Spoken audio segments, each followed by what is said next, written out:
Assalamualaikum warahmatullahi wabarakatuh.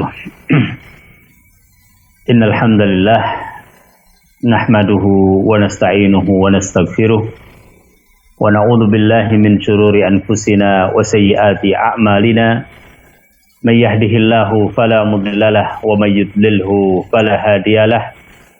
Asyhadu an la ilaha illallah wahdahu la syarikalah wa asyhadu anna Muhammadan abduhu wa rasuluh. Yaqulullahu ta'ala fi kitabihil karim, ya ayyuhalladzina amanu taqullaha haqqa tuqatih wa la tamutunna illa wa antum muslimun. Ya ayyuhan nasu taqu rabbakumul ladzi khalaqakum min nafsin wahidah wa khalaqa minha zawjaha wa batha minhuma rijalan katsiran wa nisaa'a واتقوا الله الذي تساءلون به والأرحام إن الله كان عليكم رقيبا يا أيها الذين آمنوا اتقوا الله وقولوا قولا سديدا يصلح لكم أعمالكم ويغفر لكم ذنوبكم ومن يطع الله ورسوله فقد فاز فوزا عظيما أما بعد فإن أصدق الحديث كتاب الله wa khairul hadi hadi Muhammadin sallallahu alaihi wasallam wa syarrul umuri muhdatsatuha wa kullu muhdatsatin bid'ah wa kullu bid'atin dhalalah wa kullu dhalalatin finnar. Wa nusalli wa nusallim ala afdhalil anbiya wal mursalin Muhammad ibn Abdullah al-Amin al-mab'uthi rahmatan lil alamin wa ala alihi wa ashabihi ajma'in wa azwajihi ummahatil mu'minin wa man tabi'ahum bi ihsanin ila yaumiddin. Kaum muslimin azani Allah wa iyyakum, alhamdulillah kita berjumpa kembali di kajian kiswah seputar tarbiyah mengikuti apa yang dikaji oleh para ulama insyaallah ta'ala, dan kita mempelajari biidnillahi bab demi bab untuk menjalankan sunnah Nabi sallallahu alaihi wasallam dan mengikuti jejak beliau di dalam tarbiyah semenjak seorang anak bisa mendapatkan nilai-nilai tarbiyah hingga Allah subhanahu wa ta'ala memanggilnya. Sebab amaliyah tarbiyah adalah amaliyah yang tidak pernah berhenti. Terus dilakukan semenjak dini hingga dewasa, hingga bahkan syaikhukhah, bahkan kuhulah, dan seterusnya.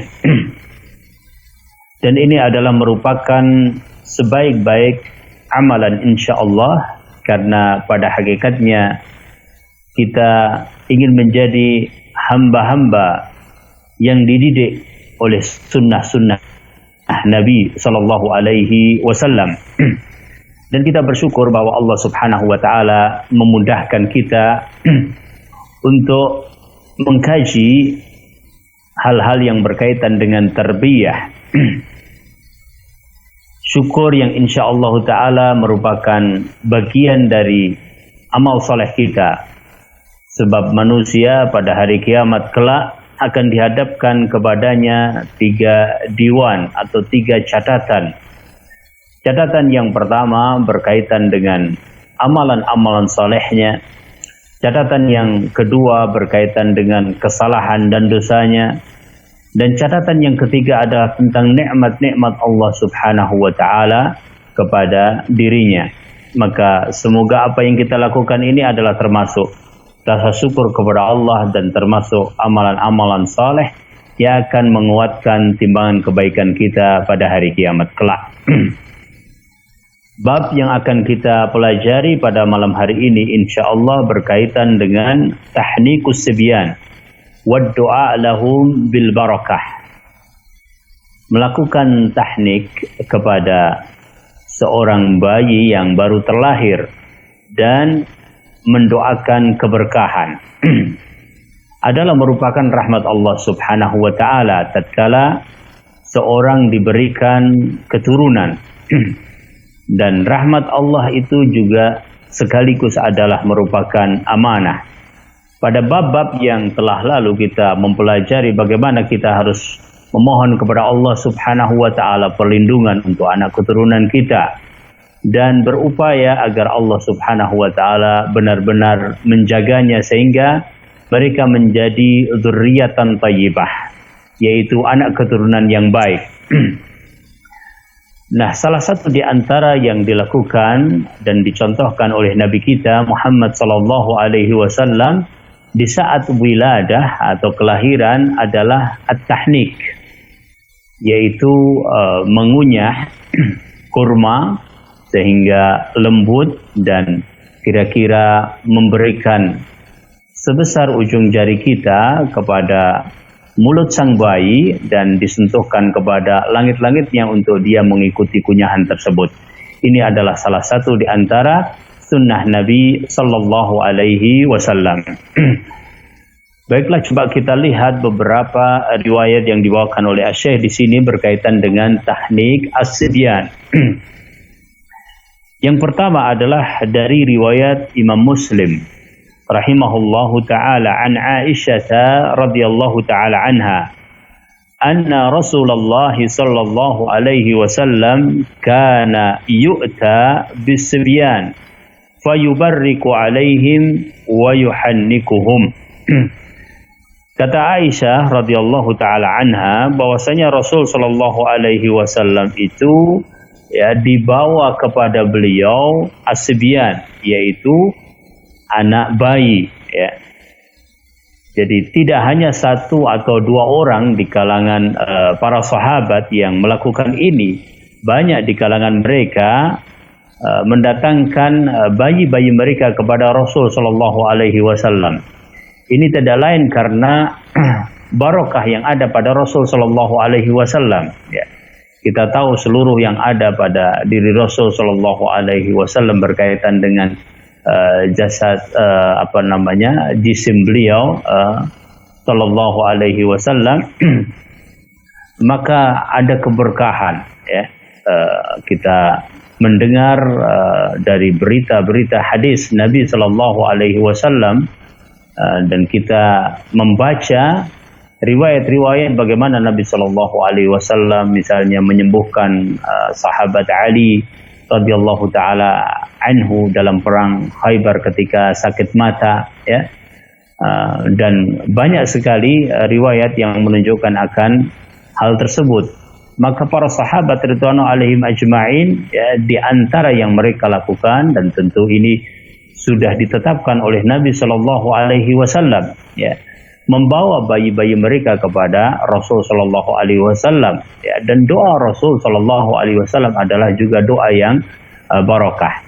Ada keberkahan yang khusus bagi Nabi sallallahu alaihi wasallam yang tidak dimiliki oleh siapapun. Adapun doa keberkahan maka dari setiap orang. Ya, kita meminta orang lain untuk mendoakan keberkahan, apalagi zahir orang tersebut adalah insyaallah saleh dan baik, maka itu termasuk salah satu di antara tawasul yang dibolehkan di dalam syariat kita. Kembali kepada hadis Aisyah radhiyallahu taala anha bahwasanya Rasulullah sallallahu alaihi wasallam didatangkan kepadanya atau kepada beliau para bayi as-sibyan, fayubarrik alaihim wa yuhannikuhum, maka Nabi sallallahu alaihi wasallam mendoakan barakah kepada mereka dan melakukan tahnik untuk mereka, ya. Jadi tahnik ini dilakukan oleh Nabi sallallahu alaihi wasallam. Nanti kita akan tahu bahwa dari apa yang diriwayatkan Nabi sallallahu alaihi wasallam melakukannya dengan biji kurma atau dengan buah kurma, ya. Meskipun dijelaskan oleh para ulama bahwa tidak harus memakai kurma, akan tapi tentu yang paling utama sebagaimana kita mengetahui dari riwayat-riwayat ini, ya, adalah kurma yang digunakan oleh Nabi sallallahu alaihi wasallam. Hadis yang berikutnya, hadis yang diriwayatkan oleh Imam Bukhari dan juga Imam Muslim. Dari hadis Asma binti Abi Bakrin radhiyallahu taala anhuma. Ya, tadi Aisyah bintu Abi Bakar, sekarang Asma bintu Abi Bakar. Annaha hamalat bi Abdullah ibn Az-Zubair ya di Makkah ya. Qalat fa kharajtu wa ana mutimmun fa ataitul Madinata fa nazaltu bi Quba fa waladtuhu bi Quba thumma ataitu Rasulullah sallallahu alaihi wasallam fa wada'ahu fi hajrihi thumma da'a bi tamratin fa madaghaha thumma tafala fihi fakana awwalu syai'in dakhala jawfahu riqu Rasulillah sallallahu alaihi wasallam thumma hanakahu bitamrati thumma da'alahu wa baraka alaihi wa kana awwala mauludin wulida fil Islam. Asma bintu Abi Bakar saat itu mengandung Abdullah ibn Zubair ya, dan itu masih di Makkah ya. Kemudian terjadilah hijrah ya. Mereka para sahabat ridwanu alaihim ajmain mendahului ya, hijrah Rasul sallallahu alaihi wasallam ya. Rasul sallallahu alaihi wasallam kita tahu berangkat bersama Abu Bakar ya. Kemudian tidak semuanya mendahului Rasul sallallahu alaihi wasallam ya. Sebagian sahabat juga ada yang kemudian dijemput setelah Rasul sallallahu alaihi wasallam ya, dan sahabiyah berada di Madinah An-Nabawiyah ya. Asma pergi berhijrah kemudian berada dalam kondisi ya mengandung ya. Qalat fa kharajtu wa ana mutimmun ya, aku keluar ya dalam keadaan mutim ya. Mutim di sini maksudnya adalah sudah dekat ya hari lahirnya ya. Jadi mutim di situ sudah sampai pada bulan-bulan yang memang biasanya bayi itu terlahir ya. Fa'ataitul Madinah fa nazaltu bi Quba. Aku mendatangi Madinah dan aku singgah di Quba. Sebagaimana Rasulullah sallallahu alaihi wasallam ya menjadikan persinggahan pertamanya dan mendirikan Masjid Quba. Ya. Fa waladtuhu bi Quba. Maka kemudian aku melahirkan di Quba. Kemudian aku datangi Rasulullah sallallahu alaihi wasallam ya, dan Nabi sallallahu alaihi wasallam kemudian meletakkan pada pangkuannya ya. Nabi sallallahu alaihi wasallam secara umum sangat sayang kepada anak-anak kecil ya, dan sangat perhatian kepada mereka, kepada pendidikan ya, kepada pengajaran adab, ilmu-ilmu syar'i yang berkaitan dengan akidah, yang berkaitan dengan akhlak dilakukan oleh Rasul sallallahu alaihi wasallam. Ya. Nah, Nabi sallallahu alaihi wasallam ya melakukan apa yang diminta oleh para sahabat ya. Mendoakan mereka. Nabi sallallahu alaihi wasallam mendoakan anak para sahabat ridwanu alaihim ajmain. Termasuk dalam hal ini Asma bintu Abi Bakar ya, radhiyallahu taala anha. Ya, beliau datang kepada Rasul sallallahu alaihi wasallam membawa bayinya dan kemudian meminta kepada Nabi sallallahu alaihi wasallam untuk mendoakan bayi yang dibawanya.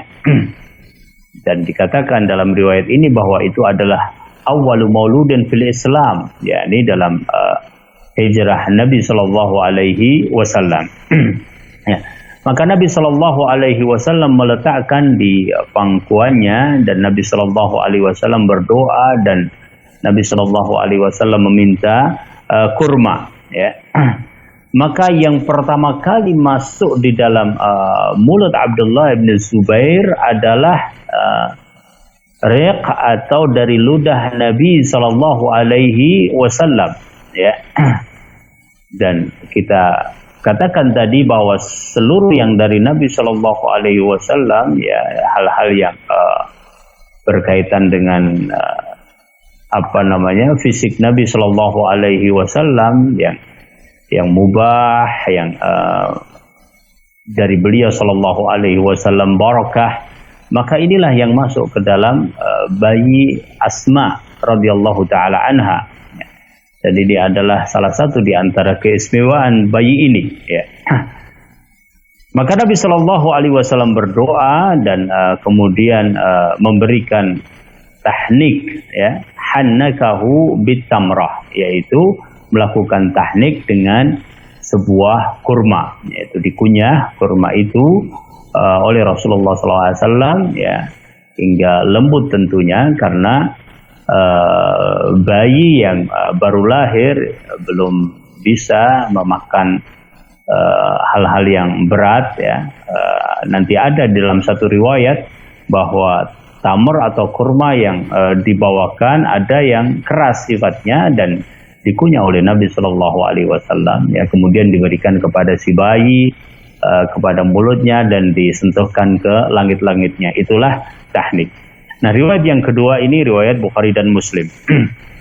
Kemudian riwayat yang ketiga, pemirsa yang dirahmati Allah Subhanahu wa taala, adalah juga riwayat yang dikeluarkan oleh Imam Al-Bukhari dan juga Imam Muslim muttafaqun alaih dari hadis Anas bin Malik, ya.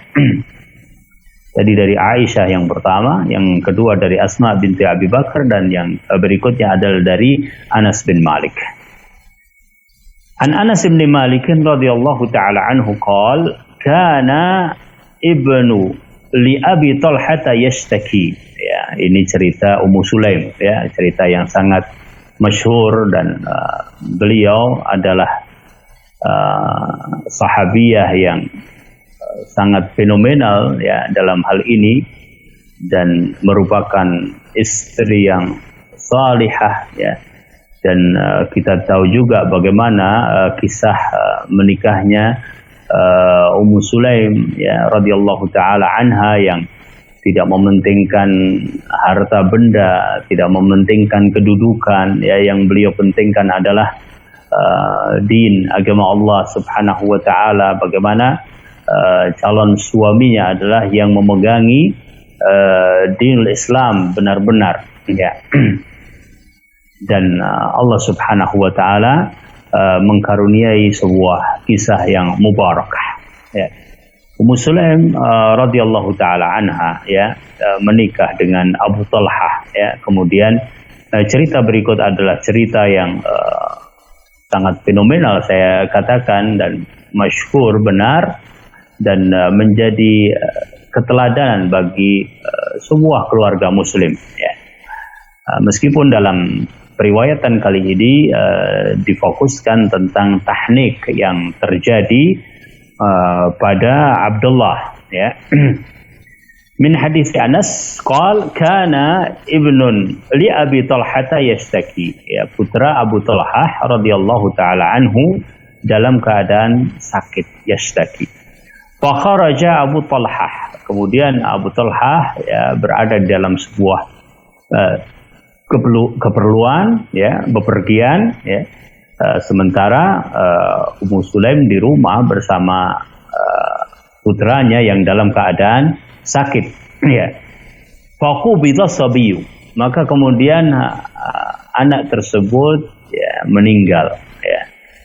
Dan barang siapa yang bersabar dalam hal ini, maka dia akan menanti insyaallah taala yaumul qiyamah, dan selama orang tuanya dalam keadaan muslim dan muslimah, dia akan menjadi salah satu penyebab untuk penghalang dari azab neraka, dan memudahkan insyaallah taala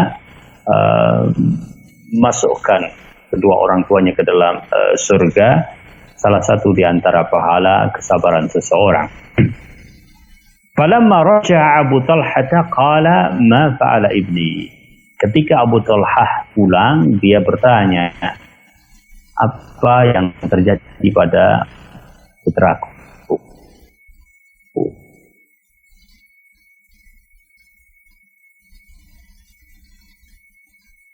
Karena ketika belinya, madza aw ma fa'ala ibni, ya. Qalat Ummu Sulaim huwa askanu mimma kana, ya. Ummu Sulaim mengatakan sekarang ini adalah kondisinya lebih tenang dari sebelumnya. Ya. Ini yang disebut dengan ma'arid di dalam bahasa Arab, ya, semacam bahasa-bahasa yang mempunyai makna lebih dari satu, ungkapan-ungkapan yang umum yang bisa dipahami lebih dari satu, ya. Dan ini kadang-kadang diperlukan untuk keperluan-keperluan tertentu, ya. Mafhumnya ketika dikatakan seperti itu bahwa sekarang lebih baik, ya, atau lebih tenang, itu berarti sudah menuju kepada kesembuhan, ya. Tapi ternyata yang dimaukan oleh Ummu Sulaim tidak seperti itu, karena tadi diceritakan sudah meninggal putra beliau, ya, radhiyallahu taala anhu. Wa qarrabat ilaihi al-'asha'a fata'asha. Maka Ummu Sulaim kemudian mendekatkan kepadanya makan malam, ya, dan Abu Talhah pun kemudian menyantap makanan-makanan tersebut. Tsumma asaba minha. Kemudian Abu Talhah, ya, dan Ummu Sulaim layaknya seorang suami istri, ya. Terjadilah hubungan pada malam tersebut, ya. Setelah terjadi asya, ya, kemudian Ummu Sulaim mengabarkan tentang putranya bahwa huwa askanu min makan, maka terjadilah pada malam hari itu. Falamma faragha qalat qaru as-sabiyya, ya.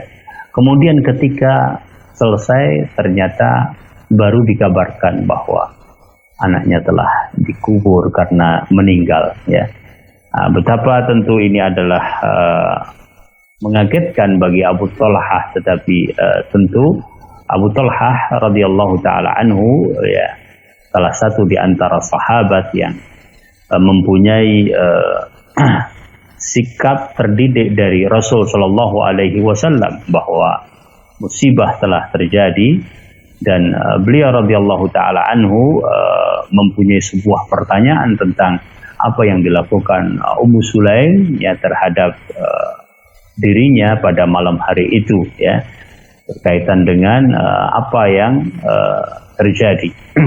Kemudian Abu Talhah pun bertanya kepada Rasul sallallahu alaihi wasallam, ya, pagi harinya, ya.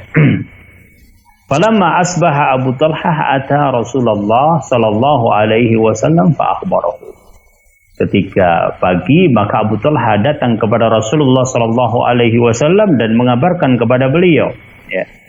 Nabi sallallahu alaihi wasallam kemudian bertanya, ya, a'rastumul lailah, ya, apakah kalian berdua malam tadi sebagai aris?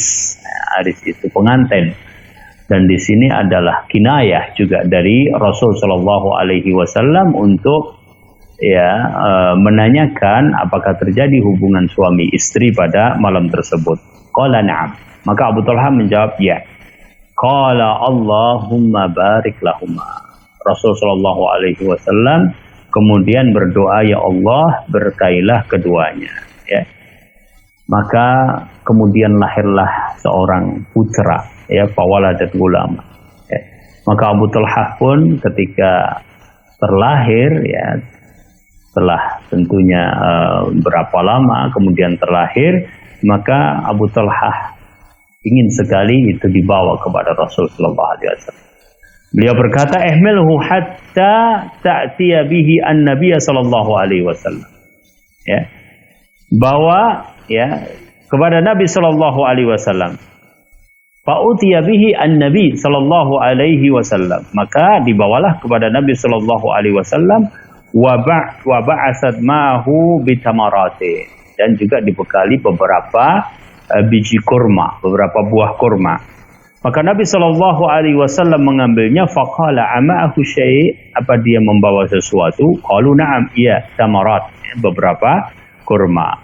Fa akhadhaha an-nabiy sallallahu alaihi wasallam famadaghaha. Maka Nabi sallallahu alaihi wasallam mengambil kurma-kurma tersebut, dan kemudian Nabi Shallallahu Alaihi Wasallam mengunyahnya. Tsumma akhadhaha min fihi. Kemudian Nabi SAW mengambil dari mulut beliau yang barokah, ya, kunyahan kurma tersebut. Faja'alaha fi sabi. Maka Nabi Shallallahu Alaihi Wasallam, ya, berikan kurma yang telah terkunyah tersebut pada mulut bayi Abu Talha dan Ummu Sulaim. Tsumma hanakahu, yaitu dilakukan tahnik pada beliau, ya, yakni pada bayi Abu Talha. Wasammahu Abdullah, kemudian dinamai dengan Abdullah, ya. Nah, di sini pada hari pertama berarti, ya, ketika terlahir bayi tersebut, ya, kemudian langsung dibawa kepada Rasulullah Sallallahu Alaihi Wasallam, dan 3 hal yang dilakukan oleh Nabi Sallallahu Alaihi Wasallam kepada bayi Abu Talha. Hal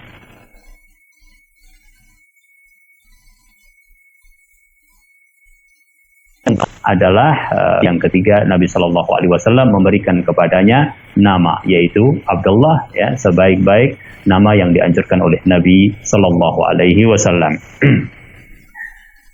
Pemirsa yang dirahmati Allah, ya, sudah kita lalui 3 hadis dari Aisyah, ya, yang menjelaskan tentang banyak bayi-bayi dibawa kepada Nabi Shallallahu Alaihi Wasallam untuk ditahnik dan juga mendapatkan doa barokah dari Nabi Shallallahu Alaihi Wasallam. Ya.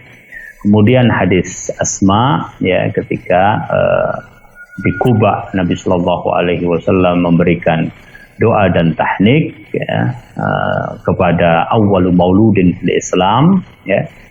Kemudian hadis yang ketiga, hadis Anas, yang menceritakan tentang keluarga Abu Talha dan Ummu Sulaim, ya, atas kelahiran Abdullah yang ditahnik, kemudian didoakan oleh Nabi Shallallahu Alaihi Wasallam, dan juga Nabi Shallallahu Alaihi Wasallam memberikan kepadanya nama, yaitu Abdullah. Berikutnya adalah riwayat Muslim dari hadis Anas aidan, dari juga hadis Anas qal,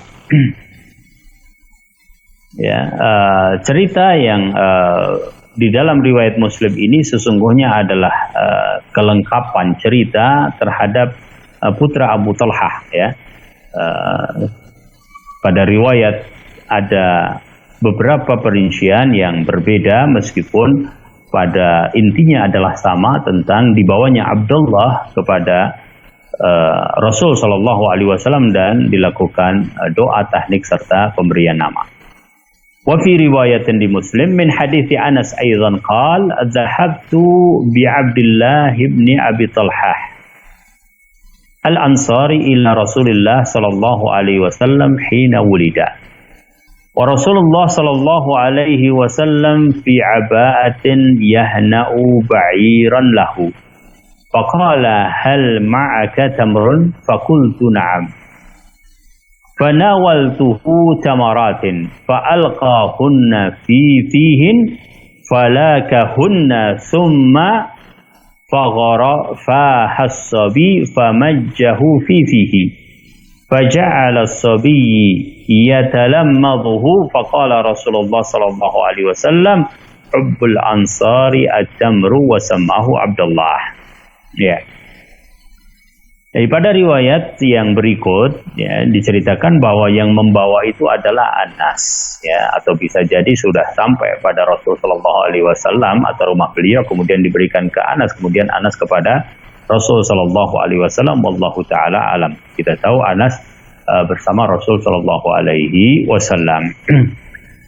Aku bawa Abdullah bin Abi Talha al-Ansari kepada Rasulullah Shallallahu Alaihi Wasallam ketika terlahir untuknya, yakni untuk Abu Talha.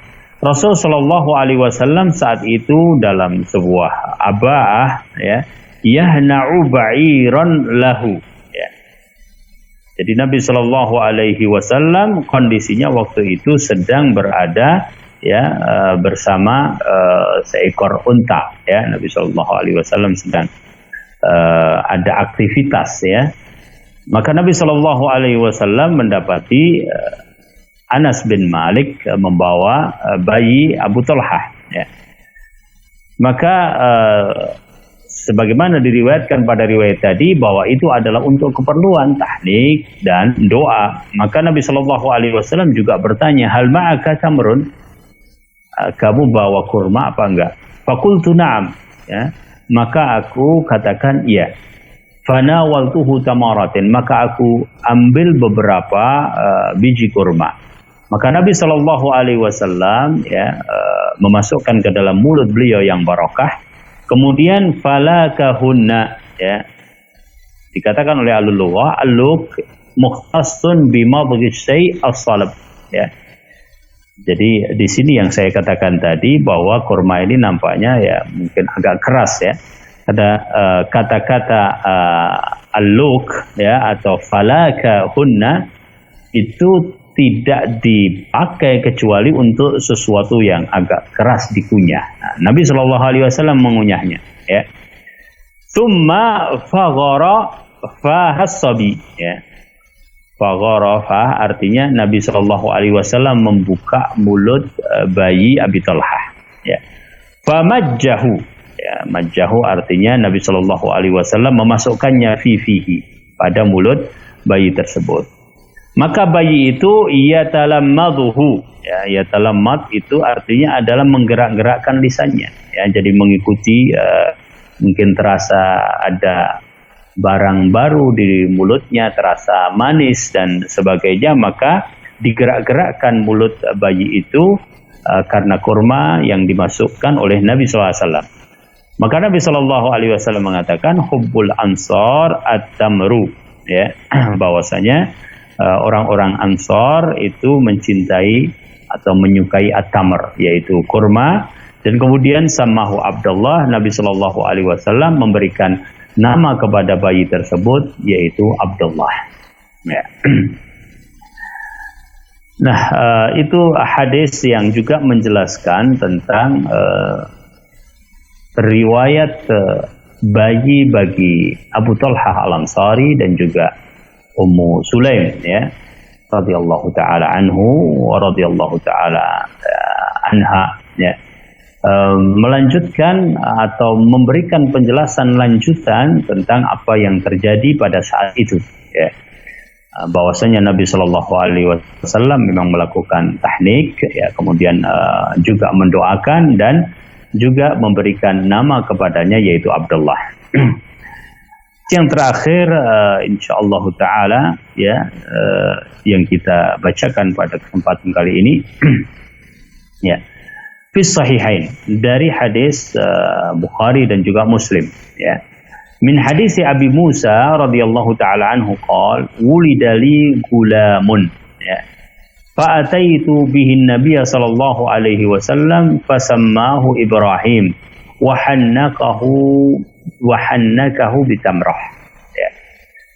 Kata Abu Musa Al-Asy'ari radhiyallahu taala anhu, ya, aku kelahiran seorang bayi, ya. Kemudian aku datangi Nabi sallallahu alaihi wasallam, ya. Maka Nabi sallallahu alaihi wasallam memberikan nama kepadanya Ibrahim, ya. Dan Nabi Shallallahu Alaihi Wasallam melakukan tahnik dengan sebuah kurma, ya.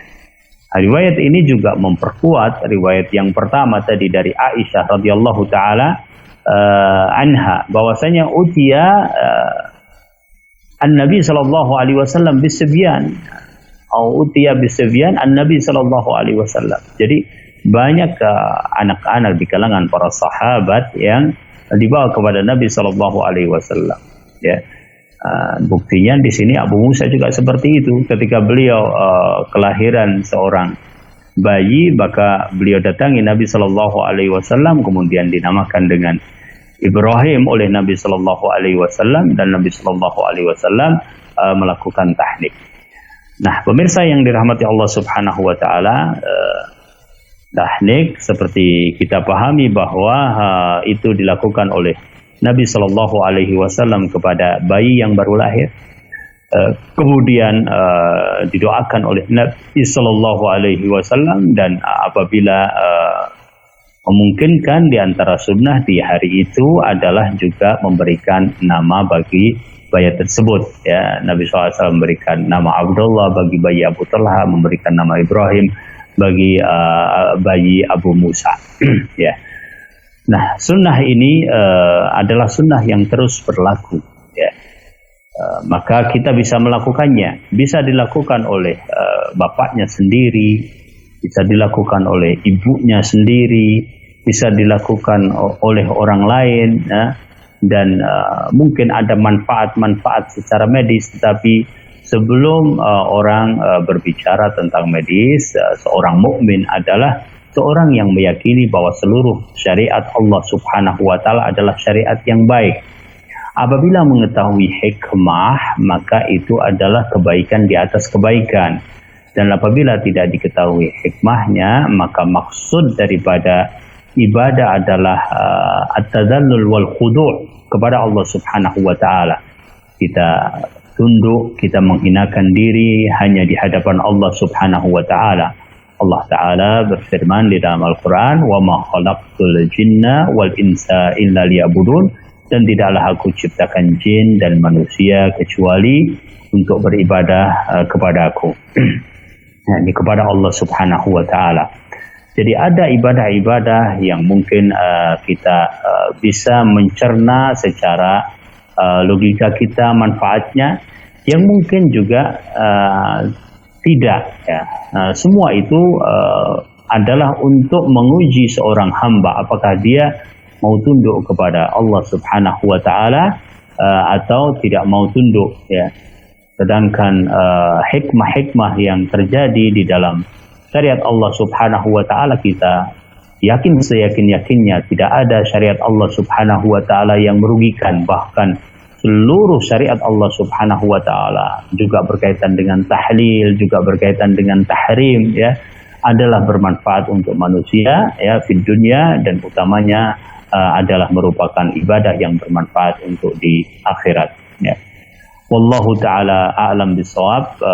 Itulah yang bisa kita kaji pada malam hari ini, insyaallah, satu bab yang berkaitan dengan teknik as-sibyan indal wiladah, yang melakukan teknik kepada bayi ketika terlahir. Aku qouli hadza. Semoga Allah Subhanahu wa taala memberikan manfaat. Subhanakallahumma bihamdik, asyhadu an la ilaha illa anta, astaghfiruka wa atubu ilaik.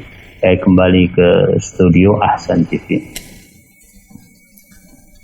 Baik Ustadz, jazakallahu khairan atas penjelasan materi pada malam hari ini. Semoga apa yang disampaikan oleh Ustadz dapat kita pahami. Baik pemirsa Ahsan TV dimanapun Anda berada, tibalah saatnya nanti kami berikan kesempatan untuk bisa bergabung dalam segmen Tanya Jawab. Bagi Anda yang ingin bertanya melalui layanan telepon, dapat menghubungi kami di nomor 0813 1829 4352, atau bagi Anda yang ingin bertanya di pesan singkat dapat menghubungi kami, mengirimkan pertanyaan di nomor 0813 1445 5557. Insya Allah nanti kami beri kesempatan bertanya setelah jeda berikut ini.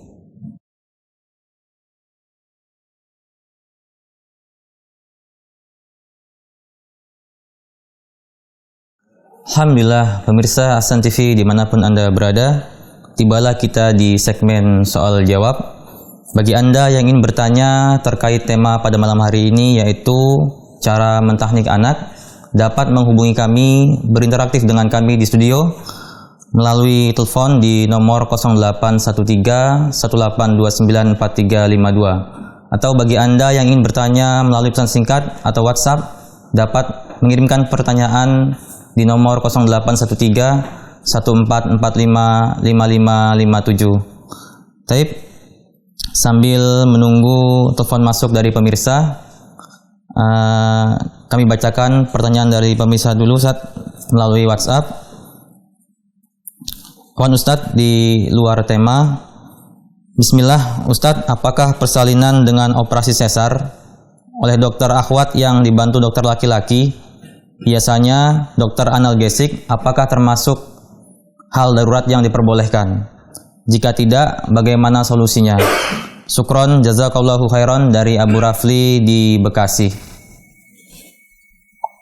Nah, alhamdulillah, wassalatu wassalamu ala Rasulillah. Ya, pemirsa yang dirahmati Allah Subhanahu wa taala, ya. Ad-darurah tuqaddaru biqadariha. Ya, bahwa perkara-perkara yang darurat itu ya memang sekedarnya saja dilakukan, ya, sama seperti perkara-perkara yang lain, ya. Khususnya di dalam masalah berobat, ya, kemudian kelahiran dan sebagainya, ya. Apabila kita mendapatkan bahwa ada kemudahan-kemudahan, ya, khususnya dalam masalah persalinan, ya, kemudian dokter ya yang akhwat, kemudian muslimah, ya, ya tentu itu adalah yang kita harapkan, ya. Tapi di saat melahirkan dalam kondisi-kondisi tertentu, ya tidak bisa itu didapatkan misalnya, maka yang namanya darurah itu tuqaddaru biqadariha, yakni indal hajah, yaitu pada sesuai dengan hajah-hajahnya atau keperluan-keperluannya, ya. Mau tidak mau kita kadang-kadang memberikan atau berada di dalam kondisi di mana tidak ada dokter yang lain, ya.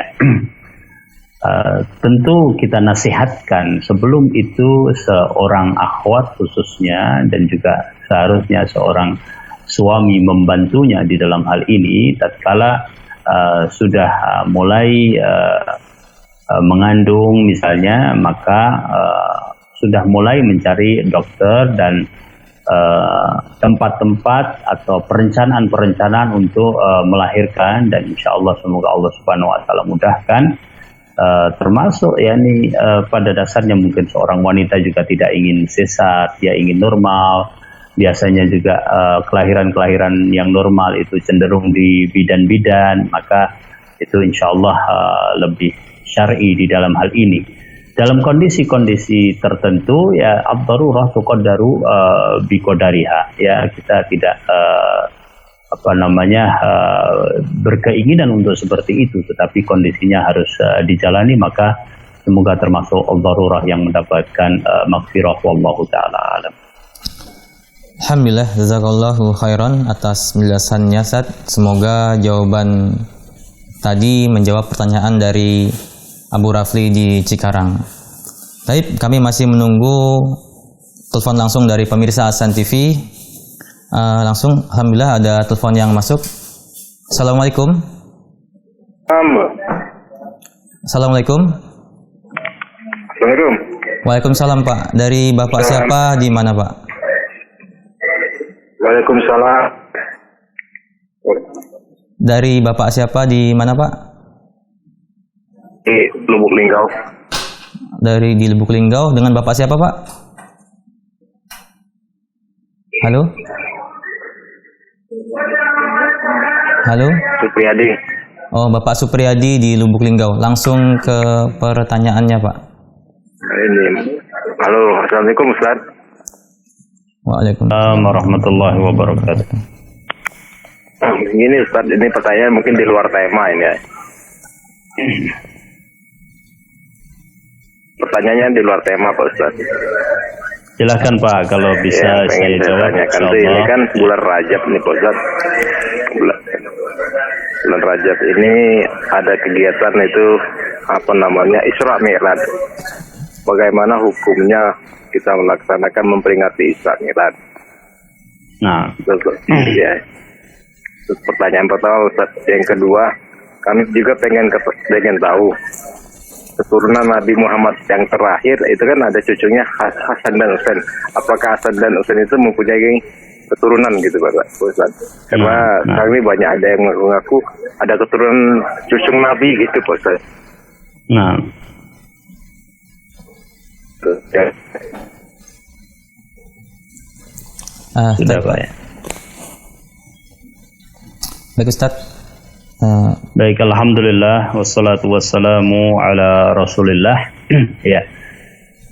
Berkaitan dengan bulan Rajab dan adanya Al-Isra wal Mi'raj. Ya, Al-Isra wal Mi'raj merupakan mukjizah atau karunia nikmah yang begitu besar yang diberikan oleh Rasulullah Sallallahu Alaihi Wasallam, dan tentunya juga buat umat ini, ya. Segala yang terjadi ya pada perjalanan tersebut ya merupakan perjalanan yang penuh dengan ibrah dan juga mau'izah, ya, pelajaran dan nasihat. Dan kita tahu bahwa syariat salat juga merupakan salah satu di antara yang terjadi dalam perjalanan tersebut, ya. Allah Subhanahu wa taala juga berfirman, Subhanalladzi asra bi'abdihi laila, ya. Suci Allah yang telah melakukan Isra untuk hambanya, ya, pada suatu malam, ya. Maka ibar dan juga mau'izah, ya, mawa'id, pelajaran-pelajaran dan nasihat-nasihat yang ada pada perjalanan tersebut hendaknya selalu kita pelajari dan kita ambil hikmahnya serta kita ceritakan, ya. Jangan sampai anak-anak kita, ya, keturunan-keturunan kita, kaum muslimin, kaum muslimat tidak mengerti hakikat al-Isra wal Mi'raj atau wal iyadu billah, hanya menempatkan al-Isra wal Mi'raj seperti cerita-cerita yang lainnya, ya. Perbedaan cerita di dalam Islam dengan cerita-cerita keumumannya, bahwa cerita yang ada di dalam Islam itu mempunyai karakteristik tentang kebenaran cerita tersebut dan faedah atau manfaat serta nasihat yang ada di dalamnya, ya. Kisah-kisah di dalam Al-Quran juga demikian, ya. Allah Subhanahu wa taala tidak menceritakan satu cerita misalnya lengkap, tapi Allah Subhanahu wa taala menceritakan sebuah kejadian yang cukup dengan pelajaran-pelajaran yang ada di dalamnya. Sebagai contoh, wa yas'alunaka 'anil qarnain qul sa'atlu 'alaikum minhu dzikra, ya. Dan mereka bertanya kepadamu tentang kisah Dzulkarnain, ya. Katakanlah aku akan mengatakan kepadamu atau menceritakan kepadamu tentangnya, ya, zikra, ya. Zikra itu artinya adalah sebagian dari cerita itu, dan memang hanya sebagian, tapi yang syarat dengan fawaid dan ibar, ya. Maka fawaid dan ibar, pelajaran-pelajaran serta nasihat yang ada dalam cerita-cerita ini yang sangat penting, ya. Seperti tadi kita bercerita ngapain, mungkin ya orang sekarang kadang-kadang usil, ya, bercerita tentang Abu Talha dan Ummu Sulaim, ya, karena ada faedah, ada fawaid, ada pelajaran, ya. Dan sebaik-baik cerita para nabi adalah cerita Nabi kita Muhammad Sallallahu Alaihi Wasallam, ya. Banyak sekali para ulama yang menulis tentang cerita Nabi Sallallahu Alaihi Wasallam. Lebih khusus lagi dalam hal ini adalah Al-Isra wal Mi'raj, ya. Jadi yang paling penting adalah tentang ibrah, ya, dan mau'izah yang ada dalam cerita tersebut. Nah, kalau itu masalahnya adalah berkaitan dengan ibrah dan mau'izah, maka mestinya sirah itu Nabi, ya, Sallallahu Alaihi Wasallam itu dipelajari setiap saat, ya. Makanya kalau orang mungkin sebagiannya hanya sibuk dengan momen-momen tertentu di hari-hari tertentu, maka Islam itu langsung masuk kepada intinya. Dan itu diambil pendidikannya setiap saat, ya. Sebagai contoh, ini sekedar contoh bahwa kadang-kadang orang misalnya di sekolah, wah kita bikin ayo misalnya hari bapak misalnya, ya. Kenapa? Karena bapak ini jarang berkaitan dengan anak-anaknya, ya. Kenapa? Karena memang sebagian bapak mungkin seperti itu kondisinya. Padahal bapak di dalam Islam adalah seorang yang sangat bertanggung jawab kepada pendidikan anak-anaknya. Tidak perlu ada hari bapak setiap hari, sudah, ya, harusnya bapak mempunyai keterlibatan tertentu misalnya. Demikian juga dengan Al-Isra wal Mi'raj. Tidak di bulan Rajab, tidak di bulan Sya'ban, tidak bulan Ramadan, tidak bulan Syawal, tidak bulan Dzulqa'dah, tidak bulan Dzulhijjah. Terus ya, kita ceritakan tentang hal tersebut dan pelajaran-pelajarannya. Dan utamanya, subhanallah, yang paling penting adalah masalah salat ya. Sangat disayangkan misalnya ada mungkin ya orang-orang yang datang di dalam peringatan-peringatan yang sifatnya mungkin tidak sampai kepada wajib misalnya ya, tetapi justru yang wajib ditinggalkan ya. Contoh misalnya nanti insya Allah kita di bulan Ramadan, kemudian kita di bulan Syawal ya, menghidupkan takbir sejak malam hari raya, kemudian hadir sholat hari raya, tetapi sholat 5 waktunya mungkin ditinggalkan atau banyak bolong-bolong misalnya. Isra Mi'raj juga demikian ya. Yang paling utama adalah masalah sholat. Maka sholat ini ya, kita tekankan kepada anak-anak kita, kepada masyarakat, ajakan untuk menghidupkan masjid dengan sholat jamaah ya, dan seterusnya ya. Sebagaimana Rasul Shallallahu Alaihi Wasallam diperlihatkan di dalam Isra dan Mi'raj ya, tentang bagaimana surga, tentang bagaimana neraka, maka surga dan neraka juga seperti itu ya, dibawa ke dalam kehidupan nyata, tidak hanya dalam momen-momen tertentu saja. Ya. Sejauh ini saya tidak mendapatkan ya, perintah khusus ya, di dalam Al-Quran untuk memperingati Al-Isra wal Mi'raj. Juga tidak ada di dalam hadis Nabi Shallallahu Alaihi Wasallam untuk membuatnya sebagai sebuah peringatan tertentu ya. Adapun mempelajarinya, mengambil ibrah dan pelajaran yang ada padanya, maka itu adalah tujuan utama dari peristiwa-peristiwa tersebut ya. Kemudian juga Rasul Shallallahu Alaihi Wasallam sendiri juga tidak seperti itu, padahal kalau kita mengingat saat itu bahwasanya Nabi Shallallahu Alaihi Wasallam begitu mengabarkan kepada orang-orang Quraisy, dan orang-orang Quraisy bahkan tidak percaya. Abu Bakar mendapat pengaduan dari orang-orang Quraisy. Abu Bakar mengatakan, kalau yang berkata adalah Muhammad maka saya percaya. Ya. Jadi kalau dilihat dari peristiwanya ya, maka seharusnya kalau dalam logika sebagian orang mungkin akan ada peringatan di masa Nabi SAW. Oleh Abu Bakar sendiri mungkin ya di khalifahannya, ternyata Nabi Shallallahu Alaihi Wasallam tidak melakukannya. Kemudian Abu Bakar As-Siddiq radhiyallahu taala anhu juga tidak melakukannya ya. Dan kalau itu dikatakan sebagai ibadah, maka ibadah yang benar adalah kita mengikuti Rasul Sallallahu Alaihi Wasallam. Ketika Rasul Sallallahu Alaihi Wasallam tidak melakukannya, maka kita tidak melakukannya ya. Itu yang pertama. Kaitannya dengan Al-Isra wal Mi'raj. Kemudian yang kedua tadi berkaitan dengan apa ya, saya lupa. Terkait orang yang mengaku cucunya Husain dan Hasan, Ustaz. Nah, bagaimana kita mensikapnya, Ustaz?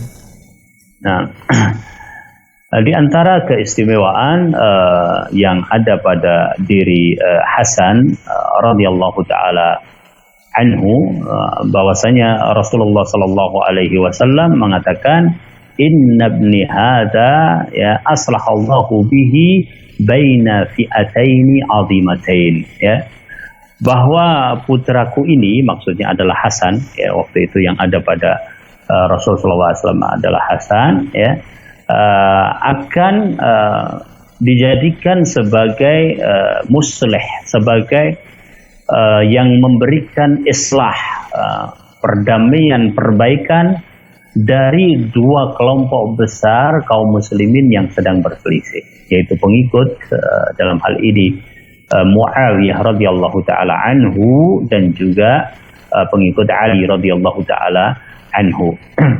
Nah, apa islah yang terjadi? Yaitu ternyata Al-Hasan ya melakukan tanazul dari khilafah ya, yang seharusnya beliau adalah khalifah al-muslimin, maka beliau serahkan itu, dan selanjutnya maka khalifah itu adalah Muawiyah radhiyallahu taala anhu ya. Dan dengan seperti itu maka alhamdulillah terjadi islah yang besar di kalangan kaum muslimin atas kejadian fitnah yang tidak mungkin kita rincikan pada kesempatan kali ini. Nah, kata para ulama diantaranya disebutkan oleh Ibnu Hajar Al-Haythami rahimahullahu ta'ala bahwa Imam Mahdi, Abdullah Imam Mahdi itu adalah dari keturunan Al-Hasan, ya, dari keturunan Hasan bin Ali, ya. Dan itu adalah merupakan karunia dari Allah Subhanahu wa taala ketika beliau menyerahkan khilafah pada waktu itu, maka Allah berikan karunia pada keturunannya, ya, nanti di akhir zaman bahwa itu adalah dari keturunan Al-Hasan radhiyallahu taala anhu. Dengan seperti ini kita memahami bahwa keturunan Al-Hasan itu ada, ya. Adapun keturunan Rasulullah SAW secara langsung tidak ada, tapi dari Ali dan Fatimah, ya.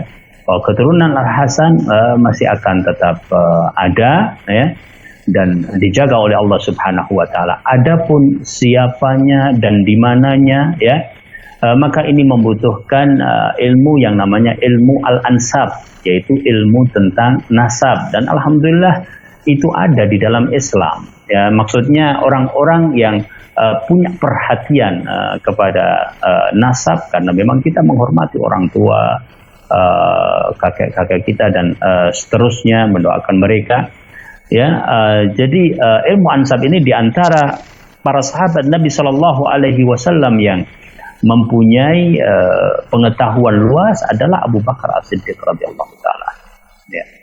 Dan itu terus ada dan sampai sekarang insya Allah juga orang-orang khususnya Arab itu sangat menghormati nasab, sehingga mereka tahu, ya, mana di antara keturunan yang benar-benar keturunan Quraisy, bukan keturunan Quraisy. Demikian juga dengan keluarga Nabi itu ada, tapi saya tidak menyebutnya. Beberapa contoh di sini, ya, dari Quraisy misalnya ada disebutkan oleh para ulama, fulan itu dari Quraisy dan sebagainya, ya. Nah, berarti keturunan Hasan juga demikian, ya. Adapun ada orang yang mengatakan bahwa saya keturunan Nabi atau saya dari keluarga Nabi, ya, maka seandainya itu benar, maka insya Allah itu adalah bagian dari karunia, tetapi tidak berarti apapun, ya. Bahkan Nabi Shallallahu Alaihi Wasallam melarang untuk kita berbangga-bangga dengan nasab apabila nasab itu juga ternyata tidak memberikan efek baik, karena inna akramakum indallahi atqakum, ya. Kemudian Nabi Shallallahu Alaihi Wasallam ketika ditanya oleh para sahabat, ya Rasulullah, siapakah manusia yang terbaik, ya, maka ada beberapa, pada akhirnya ada tanya jawab dengan para sahabat. Akhirnya Nabi Shallallahu Alaihi Wasallam, khairukum fil jahiliyati khairukum fil islami idza faquhu. Yang paling baik di antara kalian, ya, di dalam masa jahiliyah itu yang paling baik juga di dalam masalah Islam, ya. Termasuk dalam hal ini adalah keturunan-keturunan itu, ya. Ya, syaratnya apa? Idza faquhu, apabila mereka itu paham dan mengamalkan ajaran al-Islam, ya. Demikian, wallahu taala a'lamu bishawab. Untuk membuktikan satu nasab dengan nasab yang lainnya, ya kembali kepada orang-orang yang punya pengetahuan tentang hal itu. Wallahu taala a'lam. Alhamdulillah, jazakallahu khairan atas jawabannya, Ustaz. Semoga jawaban tadi menjawab pertanyaan Bapak Supriyadi di Lubuk Linggau. Alhamdulillah, karena waktu sudah malam, sebelum kita tutup, adakah ikhtitam dari Ustaz? Nah, kaum muslimin dan kaum muslimat, azani Allah wa iyyakum, bahwa al-izzah fil Islam, ya, kemuliaan itu ada di dalam Islam. Dan kemuliaan yang ada di dalam Islam itu adalah Islam yang kembali kepada kitab Allah dan sunnah Rasulnya Sallallahu Alaihi Wasallam, ya. tidak satupun di antara kita yang alim di dalam hal ini, maka kita terus berusaha untuk mengikuti Nabi Shallallahu Alaihi Wasallam dengan mempelajari sunnahnya, dan sunnah Nabi Shallallahu Alaihi Wasallam yang kita pelajari pada kajian tarbiyah al-aulad malam hari ini berkaitan dengan tahnik. Saya simpulkan bahwa yang dilakukan oleh Nabi Shallallahu Alaihi Wasallam adalah mentahnik, ya, kemudian mendoakan barokah, kemudian memberikan nama. Apabila nama diberikan pada hari yang lain juga tidak masalah, dan sunnah juga diberikan kepada hari yang ketujuh, tidak hari yang pertama. Kemudian yang melakukan tahnik bisa bapaknya, bisa ibunya, bisa orang lain, dan mendoakan barokah. Akan tapi tidak diminta barokahnya dari seseorang, ya, bukan doa, maksudnya adalah keberkahan, misalnya kunyahan, keberkahan dari bekas makanan ataupun minuman, kecuali hanya Rasulullah Shallallahu Alaihi Wasallam. Adapun yang lainnya, ya, itu sifatnya adalah menunah, yaitu tidak bisa dipastikan, karena yang sesuai dengan nas hanyalah Rasulullah SAW, tidak juga para sahabat, ya, karena itu hanya khusus bagi Rasulullah Sallallahu Alaihi Wasallam. Dan yang melakukan tahnik bisa laki-laki dan juga bisa perempuan, sebagaimana dinyatakan bahwa di antara putra Imam Ahmad rahimahullahu taala ditahnik oleh seorang perempuan yang insya Allah adalah salihah. Wallahu taala alam bisawab. Demikian kajian kita pada malam hari ini. Subhanakallahumma bihamdik, asyhadu an la ilaha illa anta, astaghfiruka wa atubu ilaik. Wassalamualaikum warahmatullahi wabarakatuh. Waalaikumsalam warahmatullahi wabarakatuh. Alhamdulillah, jazakallahu khairan kepada Ustadz yang telah menyampaikan materi pada malam hari ini. Semoga kita bisa mengambil pelajaran terkait mentahnik anak sesuai dengan tuntunan Nabi Shallallahu Alaihi Wasallam. Kami ucapkan sekali lagi jazakumullahu khairan kepada Ustadz yang telah menyempatkan waktu di malam hari ini untuk bisa memberikan ilmu kepada kita semua. Dan tak lupa kami ucapkan jazakumullahu khairan kepada seluruh pemirsa Hasan TV yang telah menyaksikan tayangan kajian di malam hari ini. Kami ucapkan terima kasih atas pertanyaan yang telah disampaikan kepada kami. Kami mohon maaf banyak pertanyaan yang tidak bisa kami bacakan karena terbatasnya waktu. Maka atas nama kru yang bertugas di malam hari ini, kami mohon maaf jika ada kekurangan dalam penyampaian di malam hari ini. Kami tutup dengan doa kafaratul majlis. Subhanakallahumma wa bihamdika, asyhadu an la ilaha illa anta, astaghfiruka wa atubu ilaik. Assalamualaikum warahmatullahi wabarakatuh.